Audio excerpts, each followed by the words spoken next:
Welcome to the 2025 College Football Playoff quarterfinal at the 90th Goodyear Cotton Bowl Classic team media availabilities featuring this year's participating teams.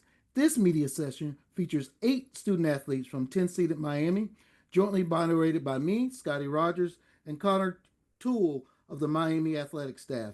Each individual will appear separately to answer questions to the media attending.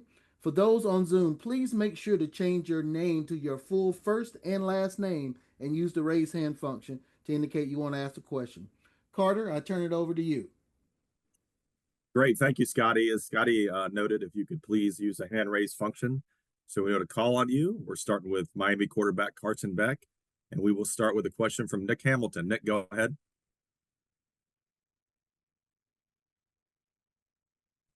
Nick, are you there?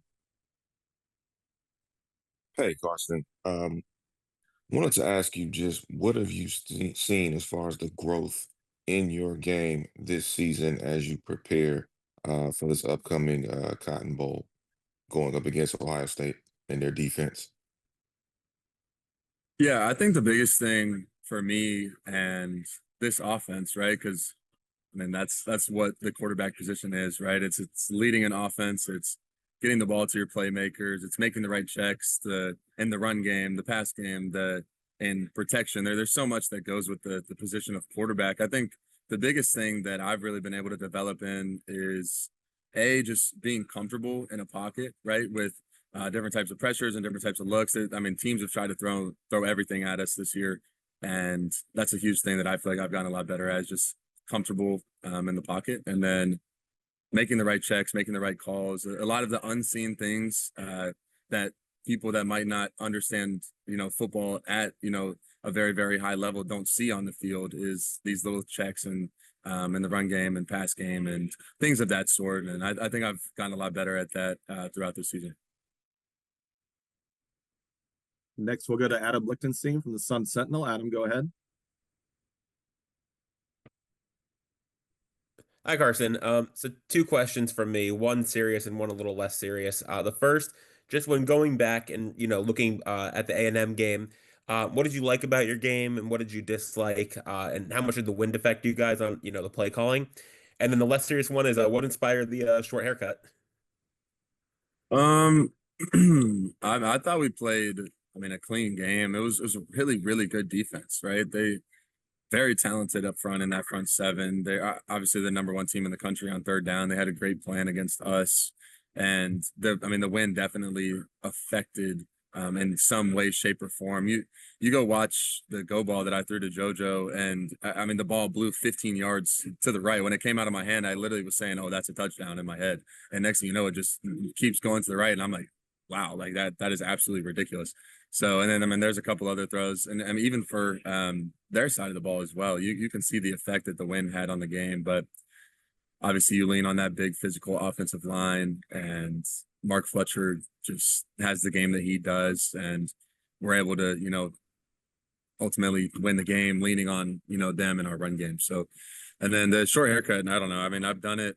When was that? What year was that? 2023. All of 2023 when I was at Georgia, I had the buzz. So I don't know. It's kind of hot down here in Miami, and having too much hair kind of is hard considering it's almost Christmas and it's still like 80 degrees at practice. It's work, but yeah, I don't know. I just decided to do it. Do we have any other questions for Carson?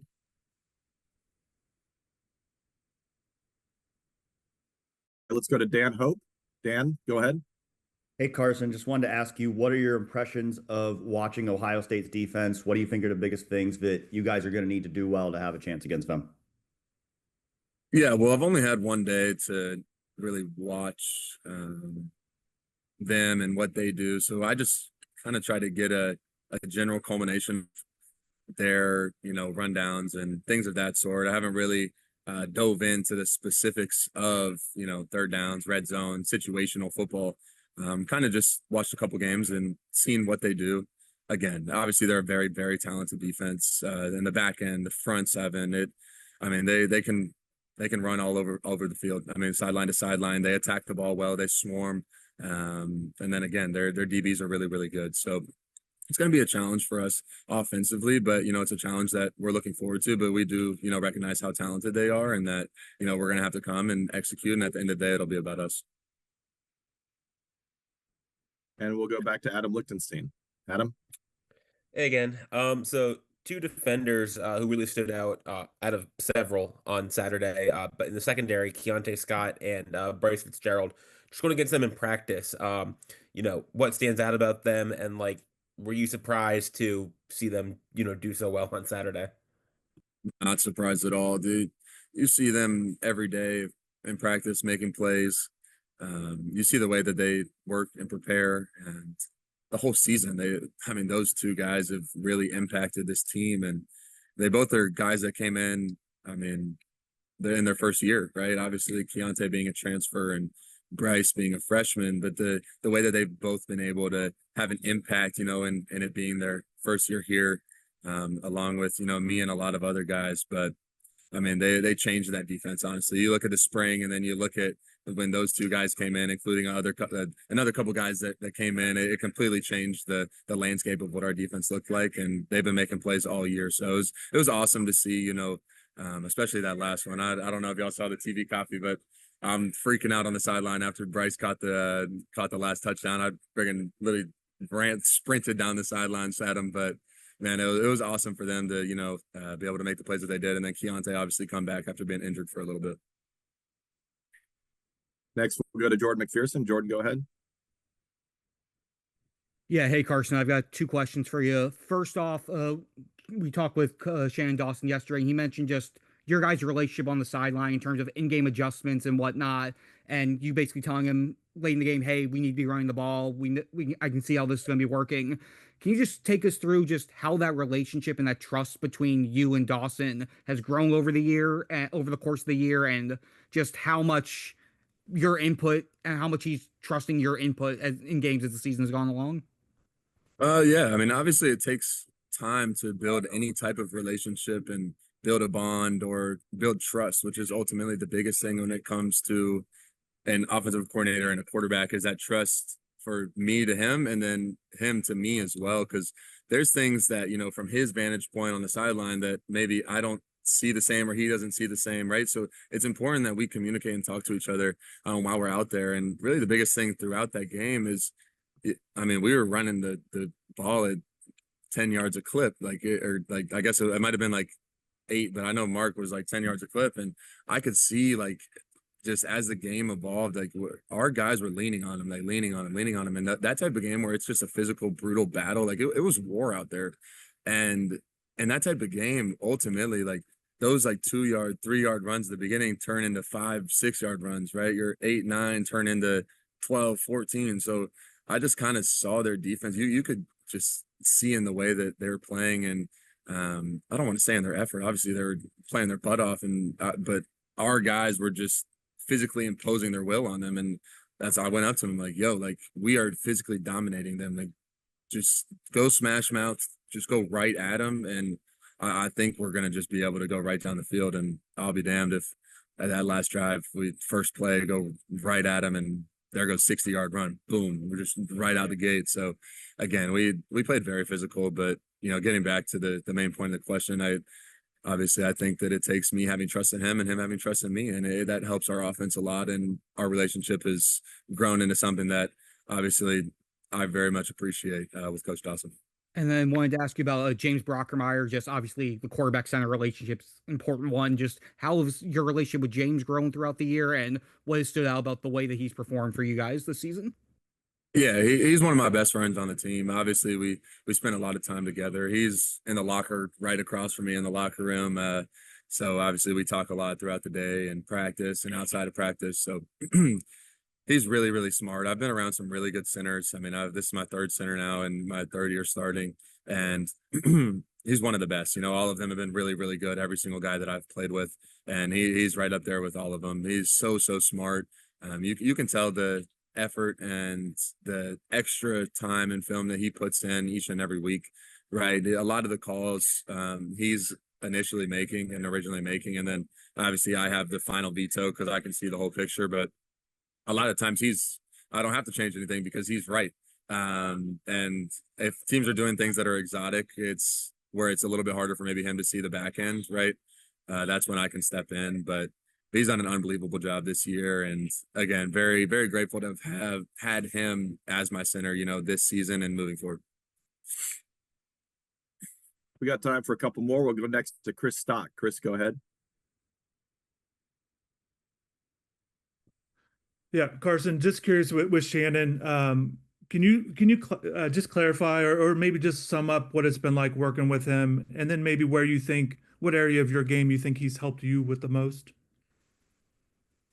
Yeah, I think the biggest thing about our relationship in this season, and something that I noticed early on, even when I wasn't practicing, is his demeanor, the way that he carries himself on the sideline during practice. It's honestly the perfect demeanor and coach for me. I think it's the most perfect fit just in the way that I am, because I'm mostly calm, cool, and collected, but like I can get very fiery and very just in the game, and like I don't know how to explain that, but I'd say fiery is the word. Just based off of kind of like the flow of a game, and his demeanor honestly helps me stay very level. Just kind of eliminates the emotions of what a football game can bring, especially as we continue to go through the season and the stakes and the expectations of each and every game. But that's what I would go to say that he's also taught me the most, and it's through action. A lot of times you teach through action, and watching him and the way that he carries himself each and every game, each and every day on the sideline, it keeps me super level-headed, and it's honestly made me a better quarterback and kept me in a better headspace this whole entire season. So super appreciative for the relationship that we've been able to build, and also the ways that he's been able to teach me on the field as well as off the field. And we'll wrap up with Barry Jackson. Barry, go ahead.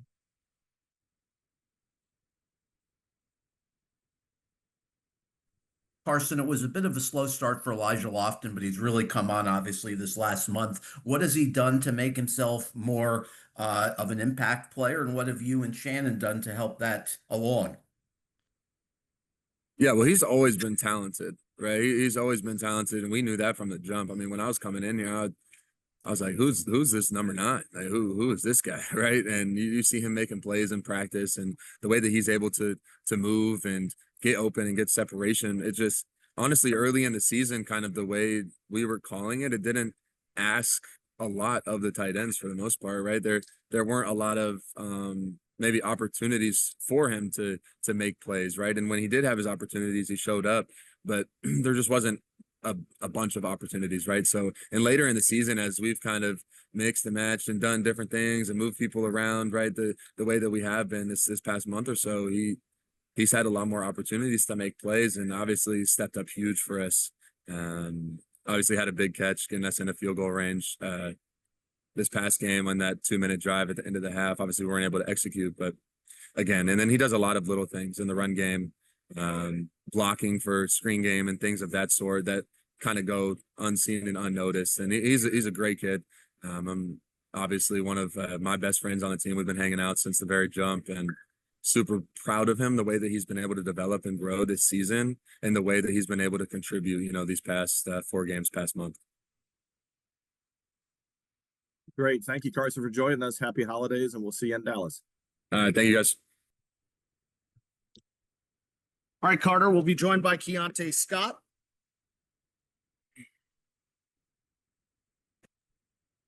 Hey, Keionte, can you hear me? Yes, I can. How you doing? Great. Thank you. We've got defensive back Keionte Scott here. As a reminder, if you can use the hand raise function so we know to call on you. And we will start with Brandon Stone. Brandon, go ahead.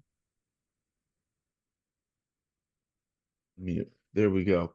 Hi, Keionte, Brandon Stone from your good old friends at the PPR. Hope you remember us. How you doing? Yes, sir, I do. I'm doing good. That's what I like to hear. So can you just start by talking about this journey you made going from Helix to Snow to where you are now, and how that's molded you? Yeah, I would say, the journey has been, full of ups and downs. I feel like, I've learned a lot of things, invaluable lessons throughout the way of, making sure that I'm, doing things that I'm supposed to be doing, in order for other things around me to, align and start going the right way. So I feel like in high school, having no offers and having to, figure out and take the junior college route was something that was very humbling experience for me. Seeing my friends go to D1 schools and me not having that opportunity was something that was very humbling, but it was something that, was, that day, was like the decision was made. I told myself I was gonna, do everything that in my power to make sure that I'm doing and checking all the boxes that I needed to check in order for everything else around me to be taken care of. And I feel like as the line goes on, that was, one thing I instilled in my life. And I feel like as the time goes on, I use that kind of as a template, based on anything and any situation I go through. Is kind of like, just making sure that I'm checking all the boxes on my end, in order for everything else to be going around, everything else around me to be going, the way it's supposed to be going. You got to take a look in the mirror. It's definitely something I'm, very grateful for, and a lot of ups and downs, but so I'm a firm believer in everything happens for a reason, and we're here now. Very cool. Also for the mod, I have two more questions here, and then I'll be done. The first of those, second, is you played on a pretty star-studded team that last year at Helix with a lot of friends and guys who are even playing right now. For example, Christian Washington playing at San Diego State. What are your memories from those Helix days and the bond you guys were able to build? Just super fun. I didn't get to spend a lot of time with those guys. Just one year, but the year I brought in, it was kind of like had a lot of familiarity with a lot of the guys there already. So it was definitely something I was super excited to be around. And then just the memories of high school, getting the wins, being at Helix, going to school and having the games and stuff, and then going into that brotherhood and them becoming my brothers now. We still talk to this day. So there's definitely some fun memories, and I'm excited to eventually be able to get back and be around some of them again. Last thing here, I don't know if you remember this, but in the Open Championship that year in 2019, you had a pick six. Do you happen to remember who that pick six was off of at all? Yeah, I do. That's funny. My uncle brought that up actually yesterday when I was on the phone with him. What do you think of Julian Sand and his abilities? What has it been like to watch him? Did you ever get to watch him in high school when you were on your journey as well? Yeah, definitely. Us San Diegoans, we go hard for anybody from the town. So I'm definitely excited for him and his journey, and definitely thinks he's a great quarterback. And I'm definitely excited to be around him for sure. Great. Thank you very much. Good luck. Next, we'll go to Adam Lichtenstein. Adam, go ahead. Hey, Keionte. Just looking back, when you decided to transfer to Miami back in the spring, is this where you anticipated kind of how the season would go? Did you anticipate having such a strong season and then, you guys making a run in the playoffs? I definitely feel like you can never say too much anticipation. My biggest thing was to focus on the outer things, the things I could control in the situation of making sure it was a good opportunity, and stuff like that. And I feel like all those boxes have been checked. Everything the coaches have, their main pitches to me, and while was in the portal and all the things are happening, I have came alive. So I'm definitely grateful for the situation, grateful for the coaches, grateful for the university, and I'm just blessed. And then also, obviously, you guys were, pretty excited for Bryce after the game there. Just watching his development over the course, from when he arrived in the summer to now. One, are you surprised that he's had this much success so fast? And what does he do that kind of puts him in position to do things like that? Both, things he does off the field and just the way he plays to be able to be such a ball hawk. Yeah, I would definitely say, Bryce practices hard and you see the ball find his hands in practice. And I feel like that's how, that's our main pitch is to, make sure that things are translating from the practice and to the game. And he's definitely taking that from the practice into the game. Fall camp, you see the ball finding his hand all the time. Going into the season, the ball still finding his hands. The ball finds his hands. So he does a good job of preparation, of being in the office and being with the GAs and the assistants and being with Coach Harris and just studying and just knowing and being ready for his moment. And then also, he's bought into the brotherhood. So it's definitely something we're super excited to see. Everybody, when they make their plays, we're super excited to just to cheer him up and stuff. It's hard. What we do is hard. So, when you make a play like that at such a young age, and, we're just super turned for him and super excited for him. And we're excited to see that keep going on. Next, we'll go to Jordan McPherson. Jordan, go ahead. Yeah, hey there, Keionte. Just curious from your perspective, what is it about Coach Heatherman's defensive scheme, his style, that allowed you to thrive in the nickel position, and where have you seen the most growth in your game throughout as the season's progressed? I feel like, you know, Coach Heatherman does a good job I would say of calling it. You know, at the end of the day, you know, the players make the plays come alive. But at the end of the day, you know, you want to be in good situations, and I feel like he does a good job of putting, you know, everybody in good situations. You know, equaling out. He looks out for the defensive line also, but looks out for the back end. And I definitely think it's just, you know, something that's exciting to be around a DC. He's very excited for us. You know, he pushes us and keeps us going. And he's a defensive coordinator where, you know, he's not really satisfied. You know, I mean, it's moments in the game, you know, where we want to clean up at the end of the day, and that's something that, you know, just pushes us all, you know, and everybody on the defensive side of the ball, everybody on the team really to just, you know, continue to want and do more. You know, there's always something that could be better, and he always is also preaching of, you know, playing the next play. You know, something's gonna happen. They're going to make a play. You know, they have scholarship guys too. And he always preaches just to, you know, continue to, you know, keep chopping wood. And that's something that we love him for, and we're super grateful for him. And then as far as myself, I just feel like, you know, the tangibles and the tools in my game compared with, you know, what he wants done by the nickel is just meshing very well. So I'm excited about it, and we're all excited about it. Next, we'll go to Patrick Murphy. Patrick, go ahead.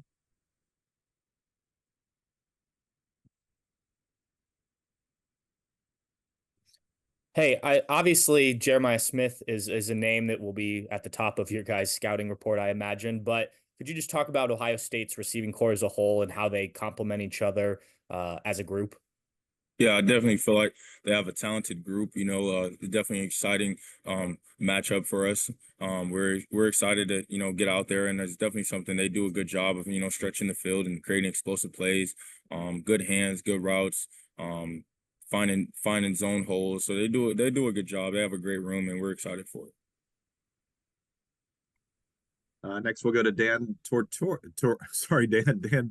Go ahead. Yeah, Keionte, just looking at this season, I mean, we know that your offense can score, but defensively, we saw probably the best defensive game of the entire season against Texas A&M. Just bring me into what that says about this team as you step forward to face Ohio State. Yeah, I definitely would just say, you know, defensively as a whole, but then offensively, just as a team, you know, there's times where, you know, offenses had our backs, and I just think it just brings up the team chemistry, the brotherhood behind the whole situation of the defense has the offensive back, the offense has the defensive back. I mean, I feel like there's no really panic in the defense, which is something that you know, it's something that I love and to be around, and it's just motivating to be around guys. You know, Malachi Tony has the fumble, and you see guys grab their helmets and sprint onto the field. No, there's no panic. There's no, you know, everybody's just calm and super confident at this moment. So we're definitely excited about that. But it's definitely something that's just contagious to be around, and we're hoping to keep that going. We got time for a couple more. Next, we'll go to Rachel Bachman. Rachel, go ahead. Hey, Keionte, I'm curious what you think of Malachi Tony's play this year. Maybe have a story from practice or behind the scenes, especially since he's pretty young for a college freshman. Yeah, I mean, since the moment I got here, it was just like, you know, I heard, you know, I've obviously heard when I first got here, but just being able to see like the way he approaches every day, the way he gets in the building, you know, he's one of the first guys in the building, one of the last guys out, you know, the way he wants to work, the way he wants to play, and then the way you see it translate onto the field on Saturdays, just something that, you know, you can appreciate from a young guy. So it's just something that's just exciting, and I'm so excited to see as he keeps building on top of what he's doing already, onto the, you know, maturing and stuff like that, and where it goes. I'm just excited for it. But man, he's just someone I'm very grateful for to be in my situation, of how much he's helped me, you know, perfect my craft, perfect my technique, and something that I feel like I've been able to help him too also. So it's just something that, you know, we've created a bond, but, you know, just the way he is around everybody, and he's just such a great teammate and someone you love to have in the building. So we're definitely excited for 10. We got 10's back fully. Thank you. And we'll wrap up with Barry Jackson. Barry, go ahead. Hi, Keionte. Congratulations on a great season. UM has had such success the last couple of years with post-spring portals. Obviously, that's going away. There's no longer going to be a post-spring cycle. But can you explain their success as far as you're concerned in luring you? Was it something that Mario said, Zach Etheridge, Will? What made you want to come here and made UM appealing? Oh, I think it was just a trust thing, like I spoke on before. Cristobal recruited me out of JUCO, Coach Harris recruited me out of JUCO, and Coach Etheridge also recruited me out of JUCO. So I think it was more of a, just a field thing. If I was going to bank my buck on anything, why not bank it on, three people, three personnel, three coaches that have, that trust in me, that have seen me play at a level, and that that trust in me. So I felt like that was just the best thing. That it was just it brought everything together. It just made the most sense to be in a situation where you got coaches around you that care for you and then know what you can do. So it was a mesh thing, but then also something that I'll be happily to speak to transfers planning on to come in. Is just something that you hear them say some stuff, and you hear them their pitches, and then you get here and it's all playing out, and it's definitely something that should be put on full display for all the guys in the country that want to potentially consider Miami. Is just something that you're getting brought in to do something, and then the coaches are telling you one thing and it's happening. So I definitely feel like it's excited for the future of the program, and then definitely grateful for the situation as a whole. Like I spoke on, grateful for the university, grateful for everybody in the building, and just grateful to be here. Thank you. Great. Thank you so much, Keionte. Happy holidays, and we'll see you in Dallas. No problem. Go Canes.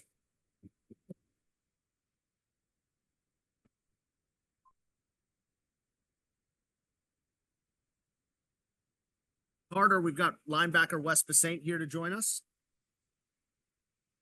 Hey, Wes, can you hear me? Yes, sir. All right. We've got linebacker Wesley Bissainthe here again. As a reminder, if you can use the hand raise function so we know to call on you, and we will start with Adam Lichtenstein. Adam, go ahead. Hey, Wes, how's it going? Adam, how's it going, man? Doing well. So just looking back at, I think it was the second to last play on defense when Mo made that tackle, and obviously it was a scary moment after he got hurt. Just what does he mean to the defense? And then seeing him, pop, come right back up and start celebrating after Bryce makes that pick. Just how much did that mean to you guys? It meant a lot, man. Just for him to put his body on the line, for the team, it meant a lot, man. It was an incredible play.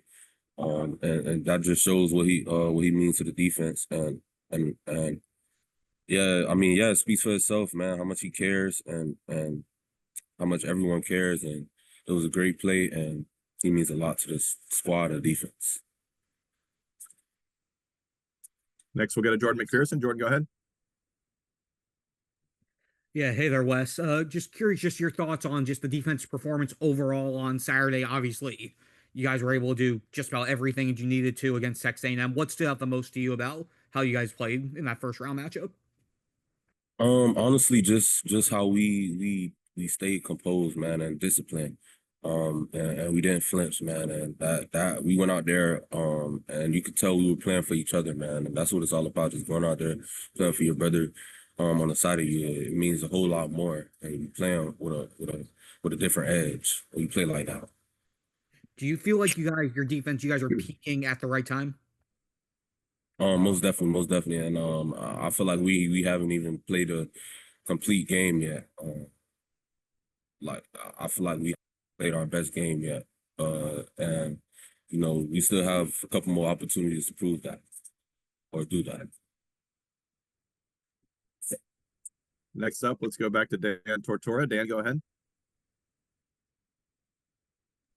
Wes, just looking at the history of Miami football and just what we've seen from defenses over the years and some of those great teams, I know that, you obviously are playing in the here and now, so it'd be easy to say that this defense is the best one. But what is it about how you feel this defense would stack up against the history of Miami? Why is this defense so special?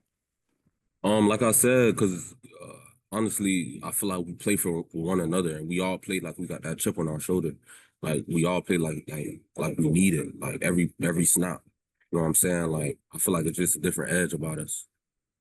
And when you look at your head coach, Mario Cristobal, what is it about the way that he is, the personality that he has? How does his leadership style get through to this team by and large as a whole? Man, honestly, Coach Crystal Ball gotta, punch you in the mouth. Uh, he got a punch you in the mouth mentality, man. We just try our best to follow behind that, man, and just be physical, and be nasty when you on the field. And that's what he preaches to us, and that's what we try our best to do, honestly. Next, we'll go to Nick Hamilton. Nick, go ahead. You talked about just everybody playing for one another and just creating that synergy over the course of the season. Is there a moment or moments that you all realize, okay, now we're starting to really come in sync and really click week in and week out that got you to the point where you are coming up in the Cotton Bowl? Honestly, that starts in practice, man. That starts the whole defense going up to watch film together. After practice, that's where I feel like all that stuff starts, and it transfers to game day. This is something that we've worked on this off season, like getting together, having dinner together in the off season. So I feel like it was only a matter of time before it actually happened. We been knew what we wanted to do as a unit. So it was just putting in action more than just saying words. We got time for a couple more. We'll go to Ken Berry. Ken, go ahead.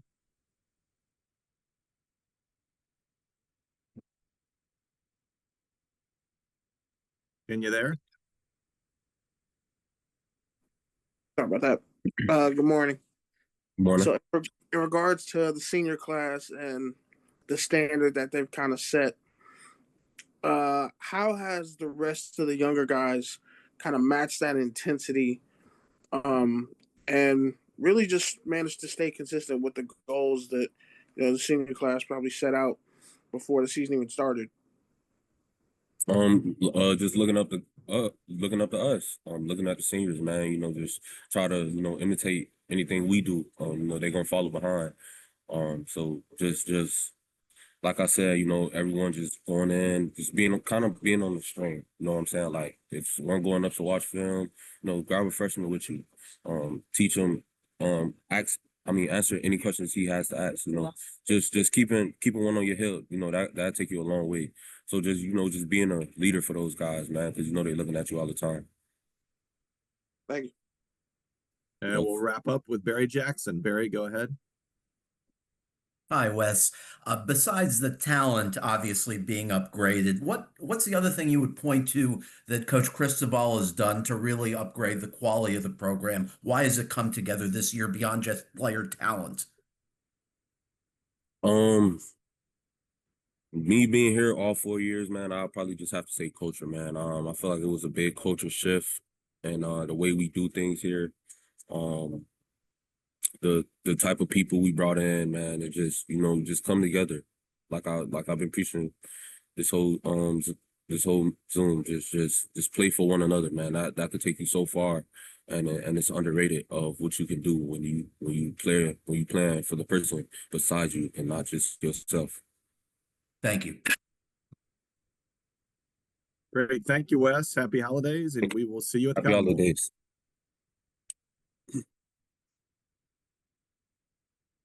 Carter, we're going to be joined by defensive edge Akheem Mesidor, who's sitting down now.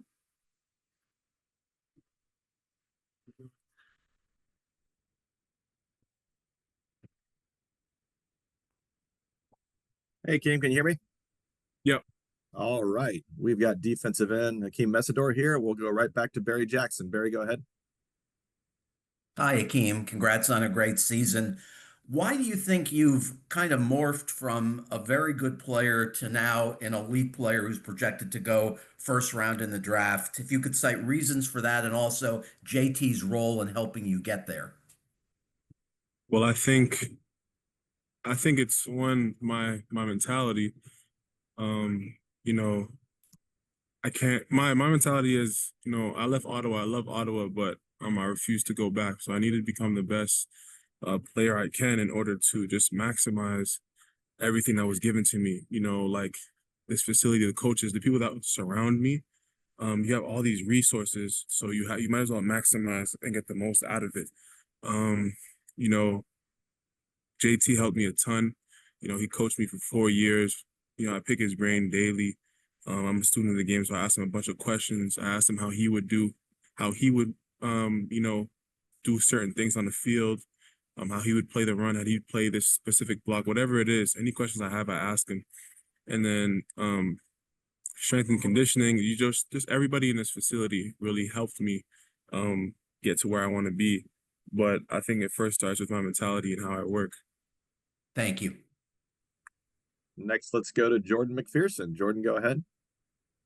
Yeah, hey there, Akheem. Just curious now, do you guys have a few days to look at them? Just what stands out about Ohio State's offensive line and what are going to be some of the challenges they may present to you guys? Well, you know, as the whole country knows, Ohio State's a great team. They have a really good offensive line, good running backs, quarterbacks. The receivers speak for themselves. But they're a good team, and I'm ready to get after it. Next, we'll go to Dan Tortora. Dan, go ahead.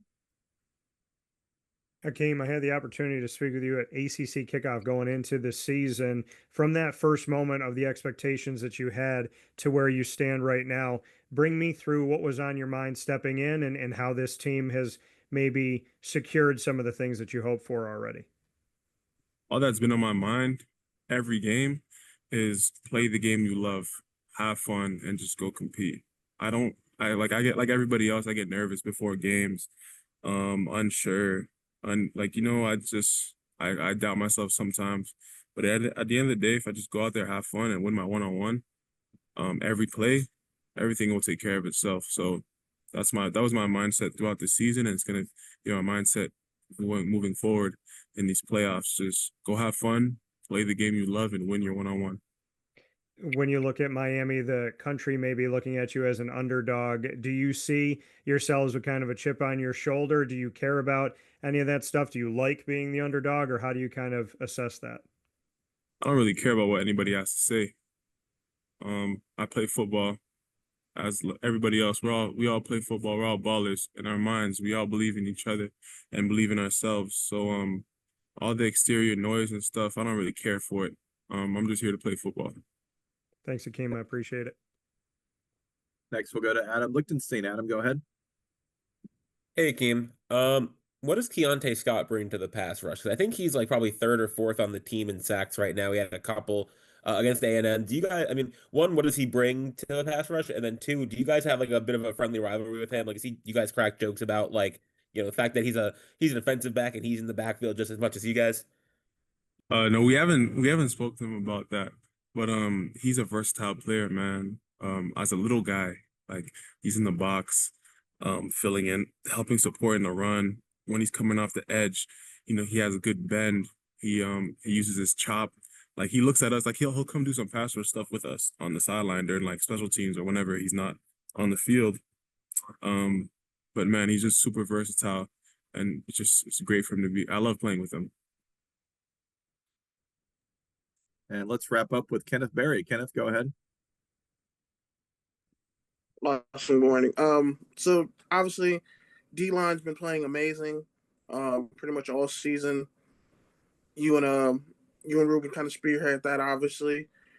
What was just kind of the mentality coming into this season for how you guys wanted to set a standard for, you know, run defense, eye discipline, and just making sure that you guys, you know, are playing in their backfield? We wanted to have a violent approach to our defense. When you talk about the whole defense, that's what we want. But up front with me and Rueben, actually the whole D line, we just want to be very dominant, knock the line of scrimmage back every play, and then, you know, stop the run and earn the right to rush the passer. And when it comes to rushing the passer, that's what we love to do as D linemen. But when it comes to me and Rueben, our mentality was just to lead our front, and ultimately lead this defense. Because everything starts up front when it comes to O-line, D-line, whatever it is. It starts in the trenches. And me and Rueben, we always have a friendly competition of who's going to be most productive. So we push each other, but then that also like other guys see us push each other, and then it pushes them, and then it's like a domino effect. Thank you. Great. Thank you, Akheem. Happy holidays, and we'll see you in Dallas. Thank you. Happy holidays. Hey, Carter, we're going to be joined by center James Brockermeyer.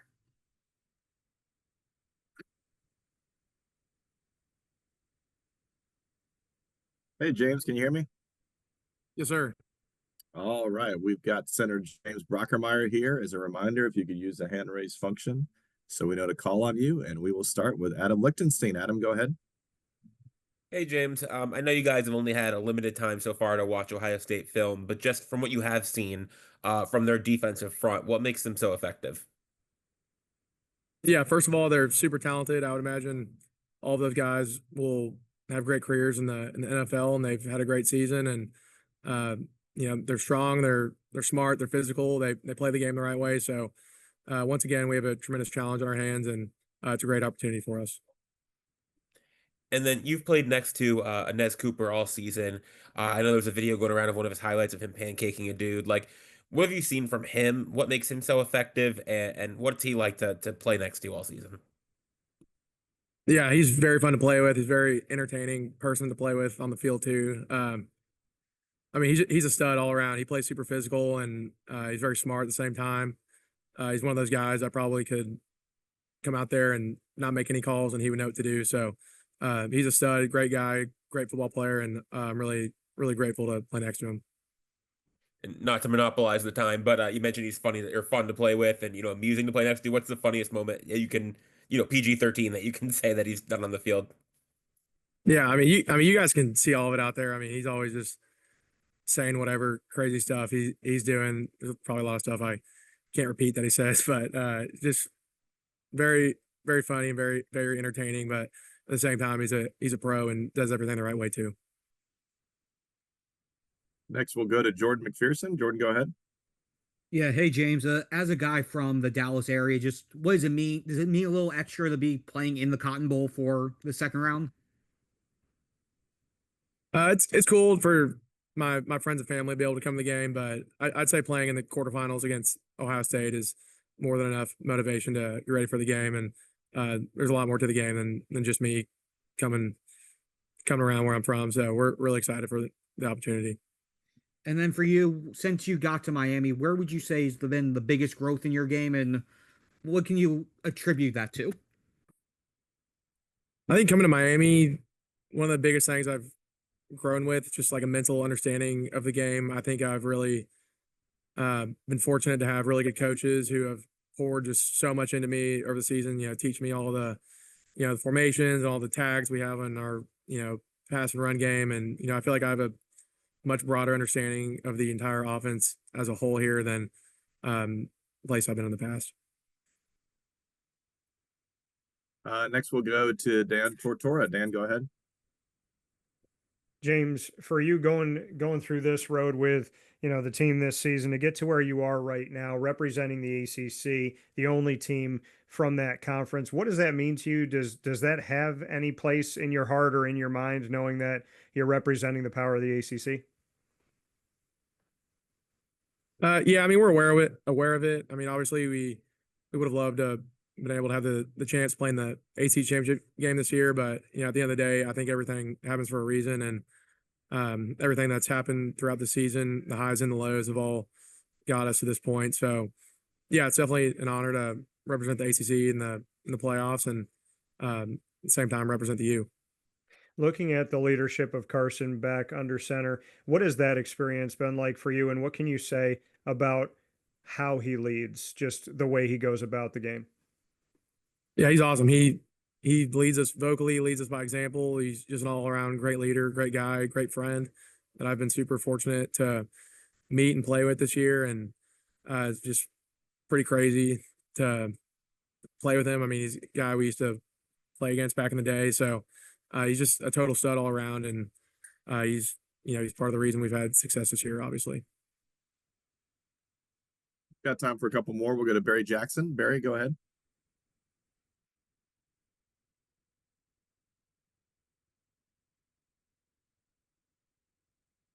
Hi, James. Going up against these defensive tackles in practice, what is a skill about Justin Scott specifically that you think has made him come on this year? And also, any thoughts? Same question with Moten and with Blay, as far as what they've added. Yeah, all of those guys have been awesome for us this year, and it's no surprise that they've had a great season and been part of such a great defense for us this year. I mean, even in spring ball and fall camp, those guys were always, giving us a lot of challenges up front, and it's made us better. We make them better at the same time. So we're very blessed to be able to get great looks like that in practice. And like I said, all those guys are total studs and have very bright futures in football. So we're really lucky to be able to have them on our team, and can't wait to see what they do next game. Is there a specific skill with Justin Scott, James, which you can point to? Yeah, I mean, he's all around. He's a great player. He plays with great energy. He plays a good pad level. He's very strong and physical at the point of attack. So I'd say those things are his best attributes, and great person as well. Thank you. And we'll wrap up with Kenneth Berry. Kenneth, go ahead.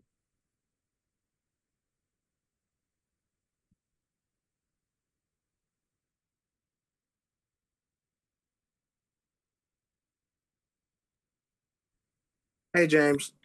In regards to the synergy of the offense and how you guys have kind of grown together throughout the season, how much input, like in terms of crystal ball, obviously his experience, former Hurricane, former lineman, how much has his influence kind of rubbed off on you guys in just the identity of how this offense is supposed to look? Yeah, obviously, Coach Cristobal being a former offensive lineman, he places a big emphasis on the trenches, whether that's offense or defensive line. So that's one of, obviously his area of specialty. I mean, every coach has their specific thing that they've, coached in the past. So he places a big point of emphasis on that, and it's really cool for him to be able to lead us. Just, obviously I'm biased as an offensive lineman to be able to play for an offensive line guy. It's really cool to experience, and we're just really blessed and lucky to have him as our coach. Thanks. Great. Thanks, James. Happy holidays, and we'll see you at the Cotton Bowl. All right. Happy holidays. Thank y'all.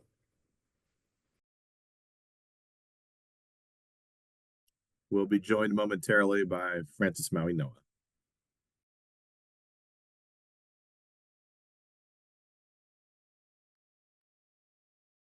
Stacey, can you hear me? Yep.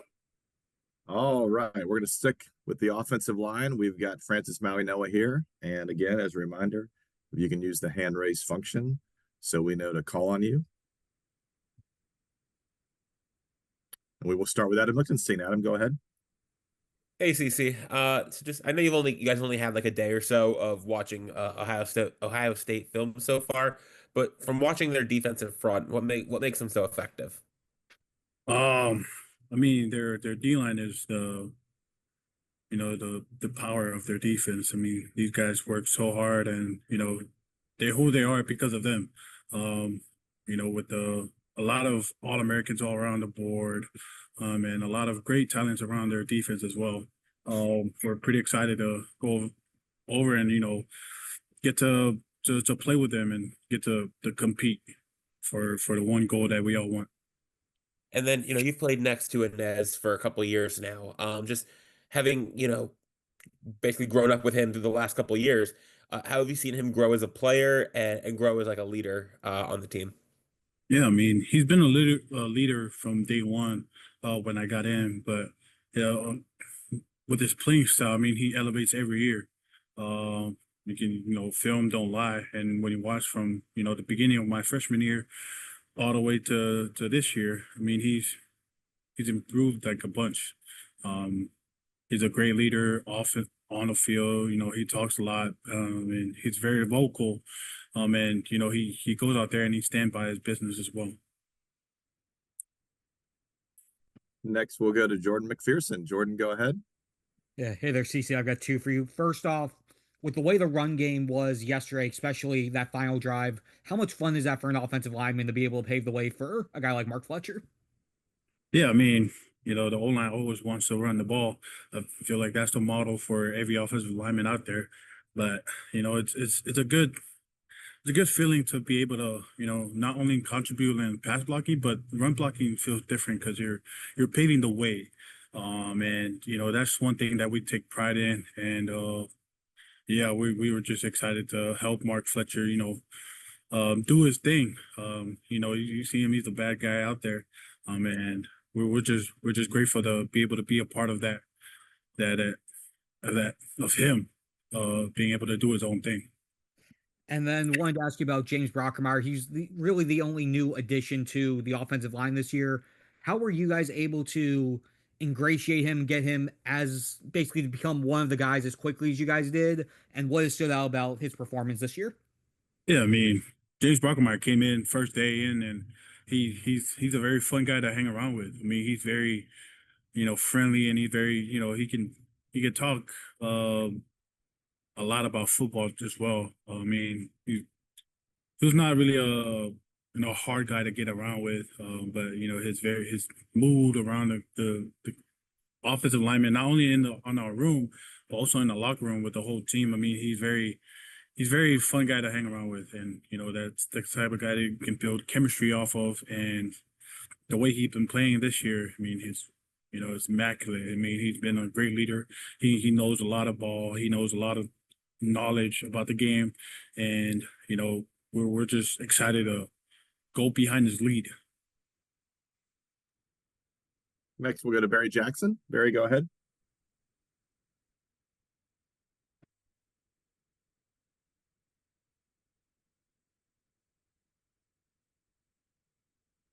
Hi, sorry about that delay, Francis. I was going to ask you with Alex being coached by him, if you had to tell high school recruits the benefit of coming here, how he will make you better, and also kind of a lighthearted thing with him. Is there any funny way he's shown you over these last few years how much he cares in terms of, do you get late night texts? Do you get 5 a.m. texts? Do you get texts in the middle of June?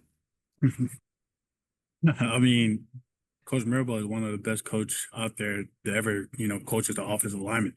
And I'm just a byproduct of it. I mean, coming in, I wasn't really sure what I'm gonna do, but with his lead, and he's the type of coach that comes to you straight up, and he's an old school coach, and that's the way I like it. I mean, he pushed me very hard to be who I am today, and it's all thanks, and like all the thanks to him.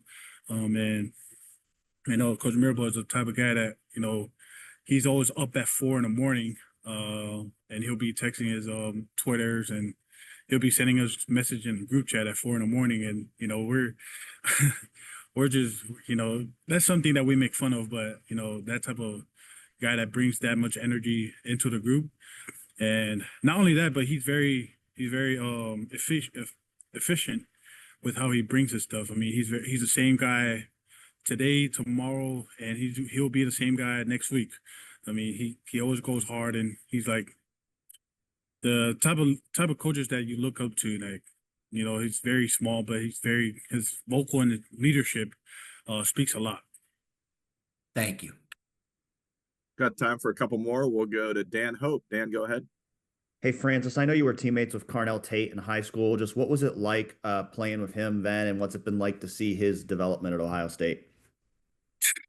I already know he was gonna do what he's doing right now. I mean, he was that guy over there, IMG, head down, and didn't really talk much, but it's all about his business.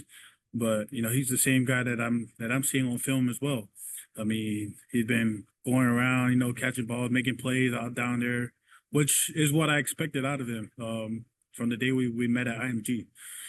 He's a great guy, great leader, great teammate as well. And I know he'll be one of the threats at the Ohio State. Thank you. And we'll wrap up with Dan Tortora. Dan, go ahead. CC, you had an opportunity this season to do something rare for an offensive lineman, score a touchdown. Just bring me into that and, kind of the trick plays in the wheelhouse of this offense that they were willing to trust you in that moment. Yeah, I mean, we practiced this play like around 2 years ago, but finally got a chance to run it. I mean, it's an honor. I mean, it's, I know my strength and my athleticism, and to be able to be trusted by the coaches with that play, I mean, it's just speak of something else. And I'm very grateful that we run it. Got a chance to run it. I mean, if we practiced 2 years for a play that we never run, I mean, it's disappointing. But when we got down there with Syracuse, we were supposed to call another play, but fortunately someone called a timeout, and we came off the field, and me and Cooper was going to coach. Hey man, coach, just give me the ball, coach. I'll put it in the end zone. And luckily, coach trusted me with that opportunity, and so I went out there and do my thing. Great. Thank you, CC. Happy holidays, and we'll see you in Dallas. Thank you.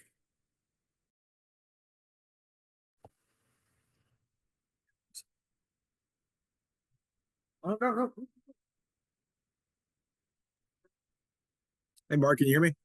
Yes, sir. All right. We've got running back Mark Fletcher here. As a reminder, if you can use the hand raise function, so we know to call on you. And we will start with Nick Hamilton. Nick, go ahead. Hey, Mark, happy holidays to you. Yes, sir. Same to you. Thank you. Wanted to ask you, where have you seen the biggest growth in your game this season, especially in the last couple of games where you had that Marshawn Lynch-esque type runs? Yes, sir. I just think just staying consistent. I just doing my job to the best of my ability. I feel like that's where I've grown. Just staying consistent, working on my second level speed, and then of course blocking. And next we'll go to Jordan McPherson. Jordan, go ahead.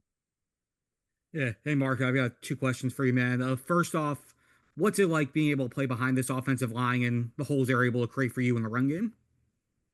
Yes, sir. I tell people it's the best foot in the world.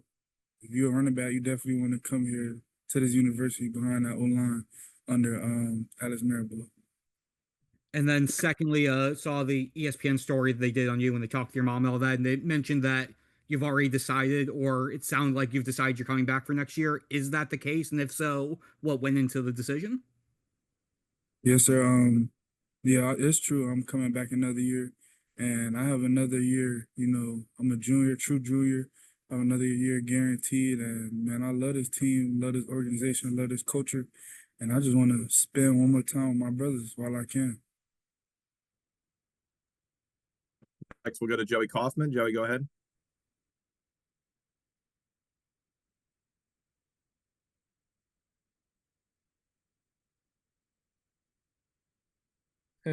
Mark, there was a time a couple years ago where you were committed to Ohio State before you ended up in Miami. Just wondered what you remember from being committed to the Buckeyes, and just kind of what ultimately was for you were the factors in ending up at Miami instead of Ohio State.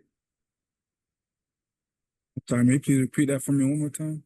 Yeah, just curious what the factors ultimately were when you decommitted from Ohio State and ended up at Miami back coming out of high school. Okay, yeah, yes, sir. I'm from this area, and I just felt that, if anything were to go, not necessarily wrong, not planning for failure, but like I just felt that I would just be most successful if I just stayed home and played for the Hurricanes, and everything just worked out for me that way. So, yes, sir. Was it hard to call the Ohio State coaches, or what do you remember just about sort of like that kind of parting? Yeah, no, I feel like in that recruiting stage, I feel like all athletes, that's when you're gonna have to learn how to have those hard conversations. That's just becoming a man, having to tell people no, having to disappoint people. But at the end of the day, this is your life. So yeah, that conversation was hard, and it was hard to tell other coaches no as well. But that's what all athletes, in that recruiting stage have to go through. But it just makes you a better person, and especially a better man. Thank you. Yes, sir. Next we'll go to Adam Lichtenstein. Adam, go ahead. Hey, Mark, how's it going? Going good, and yourself? Doing well. So kind of a similar question. Obviously, there's some guys on Ohio State. Brandon Innes, who you played with. I'm sure you've met, know the other South Florida guys on the team. Just what's it like when you're facing off against people you know? Just what is that like? Even if you're not going against them like directly, like obviously Brandon doesn't play defense. What's it like facing off against guys that you grew up with, guys that who you've known for a while? It makes it so much more fun. Like we're both at, great schools, great universities, impacting people, chasing our dreams. And just because we're doing it at different places doesn't mean that we don't have the same goal. So, man, it's just a beautiful thing what this game brings. And yeah, it might have to turn you against your friends at a point in time, but hey, man, it's just a beautiful opportunity. We have time for a couple more. We'll go to Patrick Murphy. Patrick, go ahead. Hey, Mark, I know you guys have played some tough defenses this year, but statistically, the Buckeyes have the top rush defense in the country. What challenges do you see when you watch them on film in the rush defense department? Big up front, big on the second level. Safeties come down, hit, communicate very well, fly around.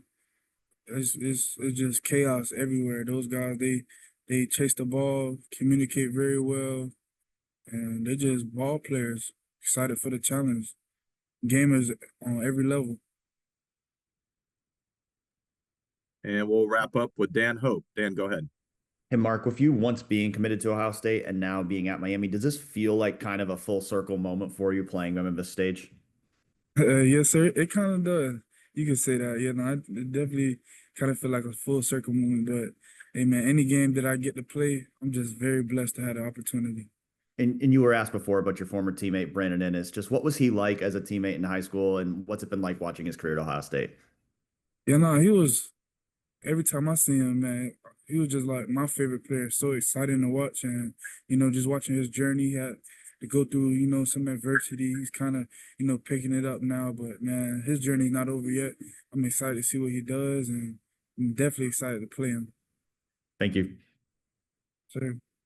All right. Thank you, Mark. Happy holidays, and we'll see you at the Cotton Bowl. Sure, God bless y'all.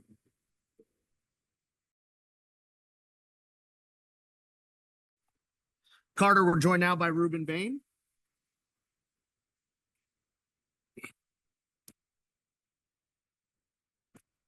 Hey, Rueben, can you hear us? Yes, sir. All right. We're wrapping up here with defensive end Rueben Bain. As a reminder, please use the hand raise function so we know to call on you, and we will start with Adam Lichtenstein. Adam, go ahead. Hey, Ruben, how's it going? Hey, it's good. Are you? Doing well.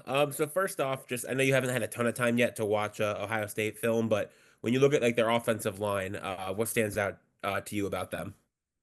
It's just another good group we got to go against. I mean, the big, the physical, the talented, they communicate well, experienced. They all been in these shoes before, especially this deep in the playoffs. So knowing that we're gonna go against the team, program, and a position that's very experienced and talented. And then I asked Akheem the same question.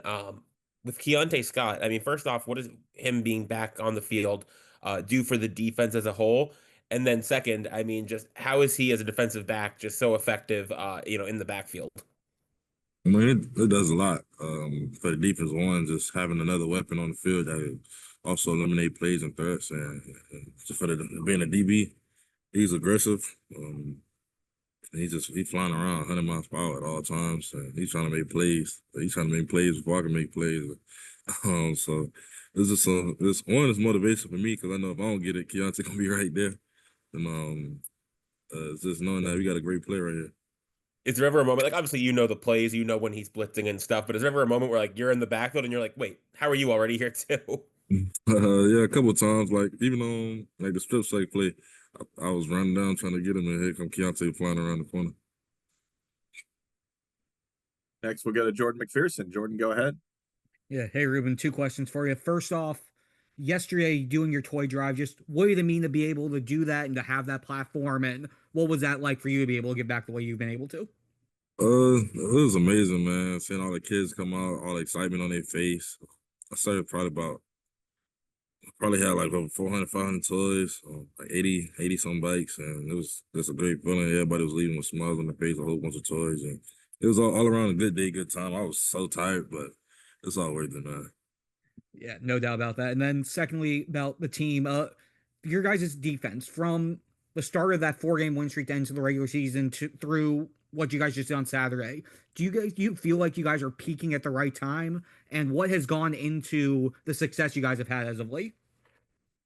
Well, yeah, I'll say we are.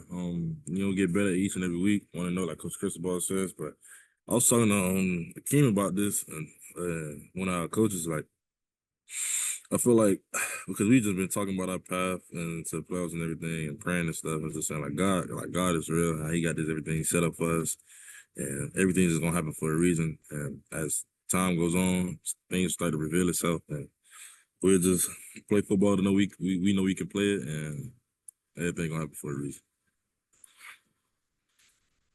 Next, we'll go to Dan Hope. Dan, go ahead.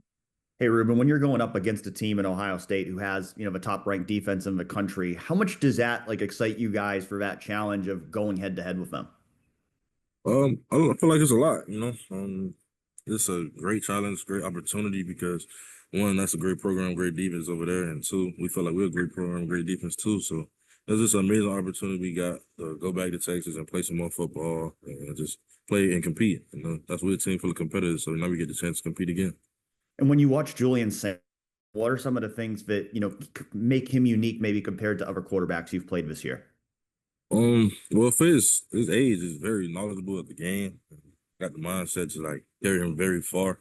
He's smarter than he's a real smart young guy. Like as a sophomore, you wouldn't expect nobody to have the mindset and skill set that he does, but he does, and he's go out and play just as if he was a fifth or fourth year guy. Thank you. Got time for a couple more. We'll go to Dan Tortora. Dan, go ahead. Rueben, looking at the fact that not everybody in their history can say that they blocked a field goal, just bring me into that moment and the timing and just, reliving that. Man, that was crazy. You're trying to, I'm thinking this is a regular field goal block, was trying to blow through the line fast as possible and get over the other side of the line of scrimmage. And next thing you know, I got stalled a little bit. I jumped up. I'm looking above everybody, and the ball coming straight to my hand. I felt it, and I heard the pop. I was like, oh, damn, I got to catch this, even though I wasn't supposed to. But the emotions and stuff kind of overfilled me, and everything just happened where we blocked the kick and keep points off the board. And you just talked about, having faith in God, just how that centers you and just what that means to you beyond football and beyond anything maybe in this world. It centers me a lot. I actually had a verse before the game, just saying that God has the final say, so He knows everything's gonna happen, and that's my mindset. It's not worry because I know that at the end of the day, God has everything planned out, and everything's already set in stone. So whatever's gonna happen is gonna happen. So I could just go out and play free, have no worry, and just go out with the mindset that I could just do what I want. I know at the end of the day, everything happens for a reason. Thanks, Rueben. God bless. Yeah, same to you. And we will wrap up with Kenneth Berry. Kenneth, go ahead. Good morning, Rueben. Good morning. In regards to just obviously, Coach Cristobal, former offensive lineman, how has he, challenged you going into this season and just weekly to different aspects of your game, and how have you managed to pick his brain on just breaking down an offensive lineman day to day? Well, like you say, he was a former offensive lineman, so his mindset is trenches, and he gives me the best tools and practice to compete, which is bringing in better O-linemen and great O-linemen for me to iron sharp iron, going against every day. And that's my mindset, that every rep, every time I can, I want to go against CC and Kel and Cool, Matt, James, anytime I can. Anytime competitive period we got, that's my best key. That's my best kind of practice. Just going against the best players in the country. That's my offensive line. Thank you. Great, Rueben. Thank you so much. Happy holidays, and we will see you at the Cotton Bowl. Yes, happy holiday. Scotty, I think we made it. I'll happily turn the baton over to you. Thank you, Carter. Just a couple of reminders. This information is listed in the chat, but a transcript from this interview session along with video and audio files will be distributed and posted in the Goodyear Cotton Bowl Classic section of the College Football Playoff Media Portal. To gain access, please make sure to send an email to licensing@catapultsports.com. Thanks for joining us today.